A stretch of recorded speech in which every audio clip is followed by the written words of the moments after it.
जय Hind dear student, स्वागत है आपका समाधान स्टडी यूट्यूब चैनल में जो रखे आपको सबसे पहले अपडेट। तो गाइस, जैसे कि आपको सभी लोगों को पता है कि हमारी जो है क्लासेस रेगुलरली जो है आपके लिए आ जाती है। तो आज उसी प्रकार से फिजिक्स की क्लास को लेकर हम आपके सामने हाजिर है। बात करेंगे हम लोग महत्वपूर्ण एमसीक्यू की, जिसमें आपको बहुत ही अच्छे अच्छे क्वेश्चन मिलेंगे। आपकी आगामी एग्जाम जो सितंबर में होना है, उसमें आपको पीएटी, पीपीटी, जीएनटी इत्यादि एग्जाम है जो आपके सितंबर में होना है। तो उसके लिए यह बहुत इंपॉर्टेंट टॉपिक है गाइस। और जो जेल प्रहरी वाले स्टूडेंट है वह भी इसे आप लोग देख लीजिएगा, क्योंकि आपको जो है साइंस का एक पोर्शन दिया गया है जो आपका 20 नंबर का होगा। तो आपके लिए यह भी इंपॉर्टेंट है। तो चलिए गाइस, सभी जो है एग्जामों को देखते हुए हम आज का यह फिजिक्स का टॉपिक आपके लिए स्टार्ट करते हैं। तो आप लोग को कमेंट सेक्शन में जाकर मुझे कमेंट्स करना है कि इसका राइट आंसर क्या होगा, और आपको कुछ डाउट हो तो बिल्कुल मुझे कमेंट सेक्शन में कमेंट्स करें। तो चलिए स्टार्ट करते हैं आज का यह सेशन। चलिए, क्वेश्चन है आपके लिए, क्षैतिज के समीप सूर्य एवं चंद्रमा के दीर्घवृत्ताकार दिखाई देने का कारण क्या है? प्रकाश भ्रमण, अपवर्तन, व्यतिकरण घटना, इसकी वास्तविक आकृति। तो गाइस, इसका राइट आंसर क्या होगा? इसका राइट आंसर होगा ऑप्शन नंबर बी, मतलब अपवर्तन। क्या होगा?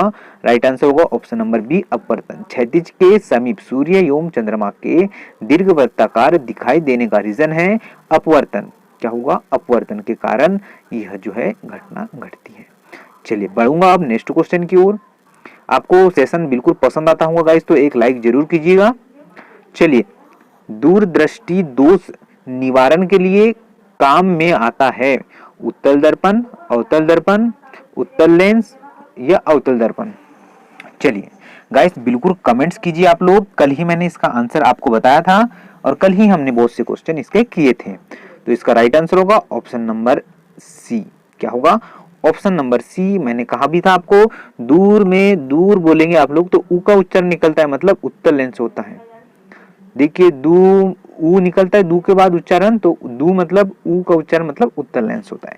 इसे अकॉर्डिंग आपको इसे याद करना है। चलिए बढ़ेंगे हम लोग अगले क्वेश्चन की ओर। अगला क्वेश्चन है आपके लिए, दूरदृष्टि दोष वाले व्यक्ति के संबंध में निम्न कथनों में से कौन सा कथन एक सही कथन नहीं है? तो सही कथन नहीं है, इसमें से 3 जो कथन होंगे वो राइट होंगे और एक कथन रॉन्ग होगा। तो वह रॉन्ग वाला कौन सा होगा? चलिए आइए देखते हैं। लेंस का नाभ्यंतर अधिक होता है, व्यक्ति दूर के पिंडों को स्पष्ट देखता है, निकट के पिंडों का प्रतिबिंब रेटिना के पीछे फोकस होता है, इस दोष को ठीक होने के लिए अवतल लेंस का प्रयोग किया जाता है। तो गाइस, इसमें जो रॉन्ग होगा ऑप्शन नंबर डी, इसमें होगा अवतल लेंस। क्या होगा? यहाँ पर आना था अवतल लेंस, तो यहाँ क्या हो गया? सॉरी गाइस, इसमें आना था उत्तल लेंस और यहाँ क्या दिया है? अवतल लेंस। तो यह जो है रॉन्ग है, जो इससे सम्मिलित नहीं है। चलिए अब बढ़ते हैं हम लोग अगले क्वेश्चन की ओर। अगला क्वेश्चन है आपके लिए, तरंग दैर्ध्य पर, तीव्रता पर, आवृत्ति पर या प्रकाश का रंग निर्भर करता है? तरंग दैर्ध्य पर, तीव्रता पर, आवृत्ति पर, इनमें से कोई नहीं। चलिए गाइस, बिल्कुल आप लोग कमेंट सेक्शन में जाकर हमें कमेंट्स भी कर सकते हैं और अपना सजेशन भी हमें कमेंट्स करके बता सकते हैं। तो चलिए राइट आंसर की ओर बढ़ते हैं हम लोग। तो राइट आंसर होगा इसका ऑप्शन नंबर ए, मतलब तरंग दैर्ध्य। क्या होगी? वेवलेंथ होगी, इसका राइट आंसर होगा। चलिए बढ़ते हैं हम अगले क्वेश्चन की ओर। प्रकाश का रंग निर्धारित होता है तरंग दैर्ध्य से, आयाम से, तीव्रता से या वेग से? तो गाइज, आपको जो है लाइट वाले हम अभी पोर्शन कर रहे हैं आपके लिए। लाइट के सभी क्वेश्चन हम लोग कवर अप करेंगे। 150 से 200 क्वेश्चन है हमारे पास और सभी क्वेश्चन को हम चाहते हैं कि आपका सिलेक्शन ना रुके। आप जितने भी नंबर ज्यादा से ज्यादा अर्जित करेंगे तो आपको ही बेनिफिट होगा और आपका ही सिलेक्शन होगा, क्योंकि गाइज इस सत्र में जो है कोरोना के चलते ज्यादा विद्यार्थी लोग एग्जाम देने नहीं जाएंगे, तो उसका बेनिफिट किसको होगा? आप ही लोगों को होगा। चलिए, तो इसका राइट आंसर होगा ऑप्शन नंबर ए, तरंग दैर्ध्य। क्या होगा? Option number A right answer होगा, तरंग दैर्ध्य। चलिए अगले क्वेश्चन की ओर बढ़ेंगे। अगला क्वेश्चन है, दृश्य पटल रेटिना पर जो चित्र बनता है, तो रेटिना पर वास्तविक उल्टा बनता है क्या? देखते ही इस ऑप्शन में है क्या?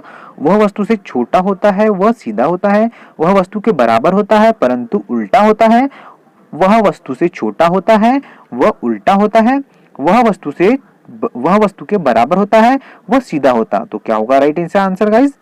चलिए कमेंट सेक्शन में जाइएगा और कमेंट्स बिल्कुल कीजिएगा। बिल्कुल, वह वस्तु से छोटा होता है और उल्टा होता है, जैसे कि हमने अभी कहा था। क्या होगा? ऑप्शन नंबर सी इसका राइट आंसर होगा। वह वस्तु से छोटा होता है, वह उल्टा होता है। चलिए अगले क्वेश्चन की ओर बढ़ेंगे। अगला क्वेश्चन है आपके लिए, निम्न में से किस परिघटना का उपयोग ऑप्टिकल फाइबर में किया जाता है? अपवर्तन, व्यतिकरण, पूर्णांतरिक परावर्तन या ध्रुवण? चलिए बिल्कुल, आप लोग कमेंट सेक्शन में जाकर हमें कमेंट्स भी कर सकते हैं और अपना सजेशन आपको अच्छा लगा तो बिल्कुल मुझे कमेंट्स भी कीजिए। चलिए, इससे मोटिवेट मिलेगा और एक लाइक तो जरूर कीजिएगा गाइस। इसका राइट आंसर होगा पूर्ण आंतरिक परावर्तन। क्या होगा? पूर्ण आंतरिक परावर्तन ऑप्टिकल फाइबर में इसका यूज किया जाता है। चलिए अगले क्वेश्चन की ओर बढ़ते हैं। अगला क्वेश्चन है आपके लिए, एक इंडिस्कोप है कैमरा का प्रकार? संकीर्ण, दूरदर्शी, सरल, सूक्ष्मदर्शी, नन ऑफ दिस?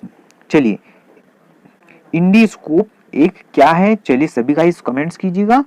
चलिए बिल्कुल राइट आंसर की ओर बढ़ेंगे हम लोग। तो राइट आंसर होगा इसका ऑप्शन नंबर डी, मतलब नन ऑफ दिस। क्या होगा? None of this.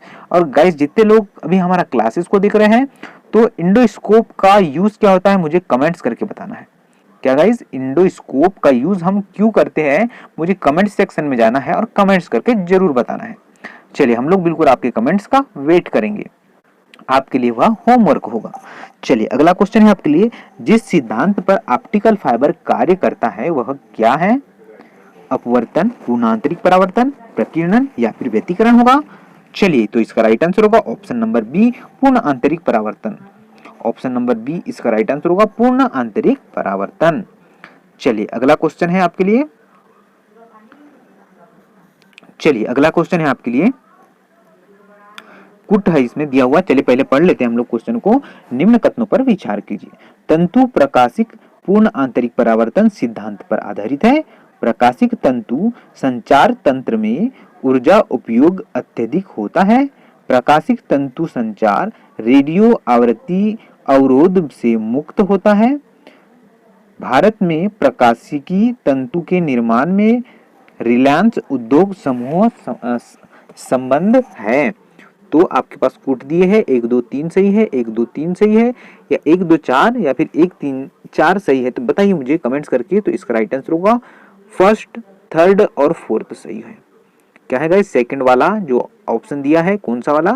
प्रकाशिक तंतु संचार तंत्र में ऊर्जा उपयोग अत्यधिक होता है, जबकि अत्यधिक नहीं होता, कम होता है, कम होता है। तो यह क्या होगा? इसका आंसर होगा जो इससे सम्मिलित नहीं है। चलिए, आंख में समकेंद्रण होता है। तो चलिए मुझे बताना है, लेंस की आगे पीछे गति द्वारा, लेंस की उत्तल में परिवर्तन द्वारा, रेटिना के आगे पीछे गति के द्वारा, आंख के तरल के अपवर्तन के परावर्तन द्वारा। तो इसका राइट आंसर होगा लेंस के उत्तलता में परिवर्तन के कारण। बिल्कुल गाइस, सभी लोगों का सही कमेंट्स आता हुआ। नेक्स्ट क्वेश्चन है आपके लिए, मनुष्य की आंख में प्रकाश तरंगे किस स्थान पर स्नायु उद्दोगों में परिवर्तित होती है? चलिए 4 ऑप्शन हमें आपके लिए बता देते हैं। 4 ऑप्शन कौन से आपके लिए? तो 4 ऑप्शन है आपके लिए, नेत्र तारा, कनिष्का, अक्षपट या फिर लेंस। तो गाइस इसका राइट आंसर होगा रेटिना, रेटिना होगा इसका राइट आंसर होगा। चलिए बढ़ते हैं हम लोग अगले क्वेश्चन की ओर। अगला क्वेश्चन है आपके लिए, एक कटा हुआ हीरा जगमगाहट के साथ चमकता है। प्रकाश के अवशोषण के कारण, पूर्ण आंतरिक परावर्तन के कारण, कुछ स्वाभाविक गुणों के कारण, इसके आणविक संरचना के कारण। तो इसका राइट आंसर होगा, जो हीरा जगमगाता है, चमकता है, तो यह पूर्ण आंतरिक परावर्तन के ही कारण होता है। और जो मरक मरीचिका जो आपने सुना होगा या आपने देखा भी होगा, तो वह भी है पूर्ण आंतरिक परावर्तन का ही उदाहरण है। चलिए अगला क्वेश्चन है आपके लिए। अगला क्वेश्चन है, एक कटा हुआ हीरा क्यों जगमगाता है? तो इसका आंसर देखिए, पूर्ण आंतरिक परावर्तन के कारण। अभी हमने इसको देख लिया। चलिए, हीरा चमकदार दिखाई देता है इसका भी आंसर हमने देख लिया गाइस, पूर्ण आंतरिक परावर्तन। पर आपको जो है अलग अलग टाइप से यहाँ पर क्वेश्चन देखने को मिलेंगे। हीरा चमकदार दिखाई देता है, एक क्वेश्चन यह था। अब दूसरा क्वेश्चन देखिए, एक कटा हुआ हीरा हीरा क्यों जगमगाता है, सेकंड टाइप का क्वेश्चन। थर्ड टाइप का क्वेश्चन क्या है, एक कटा हुआ हीरा जगमगाने के साथ चमकता है। तो इस तरीके से आपको अलग अलग पैटर्न के अकॉर्डिंग क्वेश्चन सेट मिलेंगे। आपका राइट आंसर तो एक ही होगा, बट आप डाउट में रहते हैं, इसलिए ऐसे ऐसे क्वेश्चन हमारे को लाना पड़ता है। चलिए गाइस दूसरे क्वेश्चन की ओर चलते हैं अब लोग।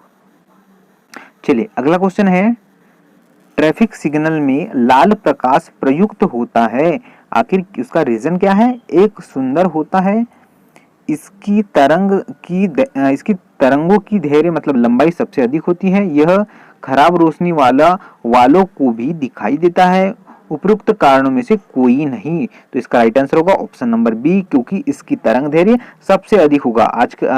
आपने देखा होगा गाइस कि रेल की पटरियों पर रेड लाइट जब जलता है तो वह बहुत दूर से दिखाई देता है। ऐसा रीजन क्यों होता है, या तो फिर आप पटरियों में देखेंगे जब ट्रेन को रोकना रहता है तो वहां पर लाल कपड़ा लगा दिया जाता है। क्यों आखिर, क्योंकि लाल रंग का तरंग धैर्य सबसे अधिक होता है, इसका रीजन यही है। चलिए अगले क्वेश्चन की ओर बढ़ते हैं हम लोग। चलिए अगला क्वेश्चन है, खतरे के संकेतों के लिए लाल प्रकाश का प्रयोग किया जाता है, वो क्यों। तो देखिए गाइस फिर से हम पैटर्न क्वेश्चनों का जो है पैटर्न देख लीजिए आप लोग। यह आंखों के लिए आरामदायक है, यह प्रकीर्णन सबसे कम होता है, इसका सबसे कम रासायनिक प्रभाव होता है, हवा द्वारा इसका अवशोषित सबसे कम होता है। तो इसका राइट आंसर होगा ऑप्शन नंबर बी। क्या होगा ऑप्शन नंबर बी, इसका प्रकीर्णन सबसे कम होता है, इसका राइट आंसर होगा। गाइस देख लीजिए क्वेश्चन जो है बहुत अलग प्रकार से लिया गया है। नेक्स्ट क्वेश्चन है, धूप के चश्मे का पावर होता है, आप लोग धूप में जो घूमते हैं चश्मा पहन के तो उसका पावर क्या होता है। 1 डायोप्टर, 0 डायोप्टर, 2 डायोप्टर या फिर 4 डायोप्टर। तो इसका राइट आंसर होगा 0 डायोप्टर। क्या होगा, 0 डायोप्टर होगा जो आप लोग धूप का चश्मा यूज करते हैं। चलिए नेक्स्ट क्वेश्चन है आपके लिए, मानव आंख दृश्य प्रकाश के जिस तरंगदैर्घ्य के लिए सर्वाधिक सुग्राही होता है वह क्या है। 5500 एंगस्ट्रॉम, 6050 एंगस्ट्रॉम, 4500 एंगस्ट्रॉम या फिर 7500 एंगस्ट्रॉम। तो इसका राइट आंसर होगा 5500 एंगस्ट्रॉम।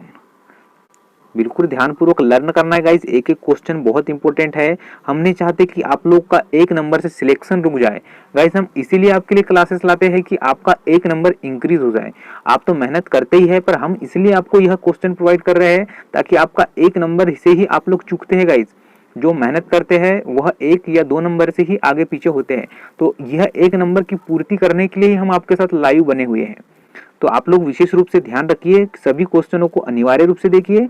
चलिए आपको गाइज ऐसा लगता होगा स्लो हो रहा है तो आप लोग अपने मोबाइल में स्पीड भी बढ़ाकर हमारा वीडियो देख सकते हैं। चलिए क्वेश्चन की ओर बढ़ेंगे हम लोग अब। अस्त होते सूर्य के लाल वर्ण का कारण क्या था है। आप देखते होंगे शाम में जब सूरज ढलता है तो वह लाल दिखाई देता है, तो उसका रीजन हमें अभी बताना है। देखिए फिजिक्स कहां से कहां पहुंच गई है।